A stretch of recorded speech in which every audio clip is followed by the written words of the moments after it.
karena berhubung Piala Dunia akan dimulai tiga minggu.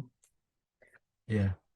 Ah, dengan 32 berapa kontestan? 8 kali 32 kontestan. Kamu Ya. kamu prediksi awalmu siapa yang akan keluar sebagai juara kalau melihat melihat profesional squad, materi squad yang ada dan pembagian grup, siapa kira-kira yang paling berpotensi sebagai sebagai pemenang di Piala Dunia Qatar yang kontroversial ini? Aku kalau misalnya ditanya siapa pemenangnya, aku nggak bisa jawab ya. Cuman kalau misalnya dibilang eh, harapannya siapa, Ya jadi oke. beda, tanpa melihat skuadnya ya. Mm-mm. Harapannya Argentina sama Portugal itu bisa sampai semifinal, Hmm. sampai One Last semi, Dance. iya, ya kan? Oke. eh Paling tidak sampai semifinal. Karena kalau sampai final aku lihat eh, Portugal agak sulit ya. Kalau Mhm. Argentina masih masih mungkin karena performa Lionel Messi itu sebenarnya nggak semenurun seperti Ronaldo. Iya, karena Sedangkan sudah menurun musim sebelumnya. Sekarang naik dia. Nah, musim iya, depan iya. Ronaldo yang naik. Tapi kalau kita lihat dari historical eh, turnamen ini, Mm-mm. Jerman itu biasanya selalu mendominasi kan. Mm, mm, mm, Jerman itu spesialis ya pertandingan-pertandingan kompetisi gitu. Tapi mm. kita jangan lupa di Piala yang Eropa Euro, kemarin kan Euro, ya. Euro dia kurang dia. Mm, Tapi kalau misalnya dilihat dari kedalaman skuad, ya Prancis walaupun misalnya banyak pemain, ada beberapa pemain yang cedera, tapi mm. kedalaman skuadnya masih ada 2 sampai 3 pemain yang bisa mengisi posisi yang sama Yes, gitu kan. yes, betul, betul, betul. Ya. Cuman kalau misalnya dari dari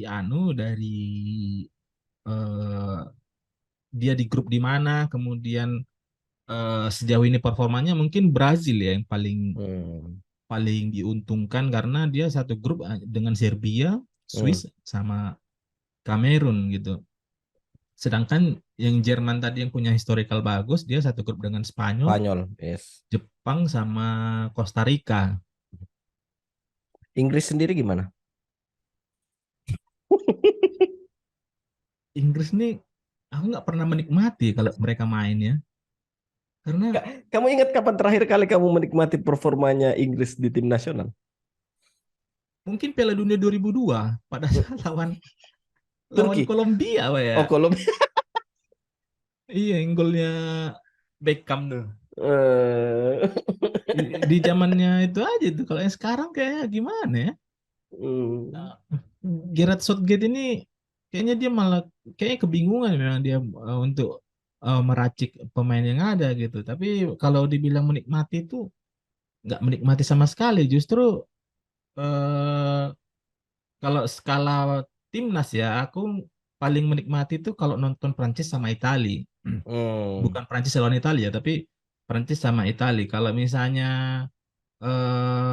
dari semua 32 tim ini ya mungkin ya bisa jadi sih kayak masih sama kayak sebelumnya Prancis masih akan melaju agak jauh gitu kan Ah, Brazil, tapi jangan lupa juga Belgia.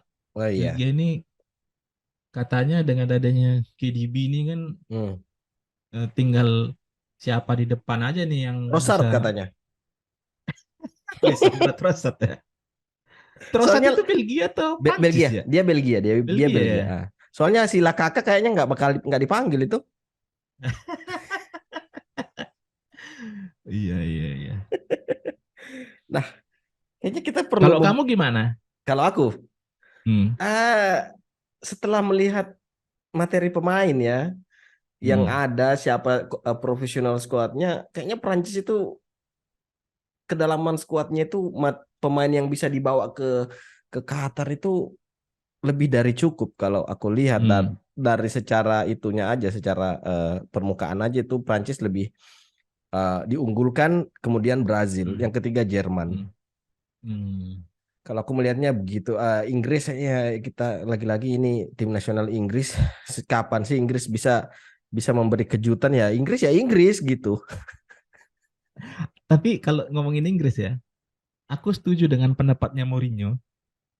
Apa Kalau misalnya kamu ada dengar nggak? yang mana?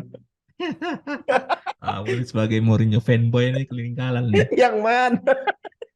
Jadi dibilang Mourinho, kalau misalnya saya jadi pelatih Inggris, saya akan bawa Chris Smalling dan Tammy Abraham. Chris Hmm, Smalling itu layak dapat tempat di timnas karena memang kayaknya Smalling itu nggak pernah absen satu kali pun di Roma. di laga Roma. Roma. Mm-mm. Dia selalu main itu memang. Kalau Mm-mm. misalnya dilihat juga gaya permainannya dia di Italia itu bukan tipikal yang apa ya, yang zonal marking yang hanya statis di daerahnya, tapi dia selalu mengcover semua Mm-mm. area lini pertahanannya Roma. Eh, jadi aku setuju dengan Mourinho kalau misalnya jadi Southgate itu Smalling itu bakalan aku panggil, apalagi dengan Maguire ini nggak jelas kan, tapi nggak tahu Ya. juga Southgate masih mempertahankan idealismenya seperti bermain Inggris di kompetisi sebelumnya apa enggak. Hmm. Temi Abraham itu kayaknya masuk di professional squad. Cuma kayaknya kalau dia bakal jadi dipanggil di 23 pemain kayaknya enggak deh. Kecil banget Hmm. peluangnya. Kalau Smalling menanggapi yang tadi itu, kenapa Hmm. dia kayaknya bukan cuma sebatas zonal marking ini ya, itu berterima kasih lah pada Sir Alex Ferguson yang sempat memplot dia sebagai bek kanan.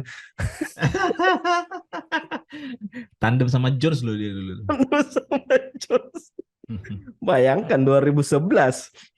Iya, iya, iya.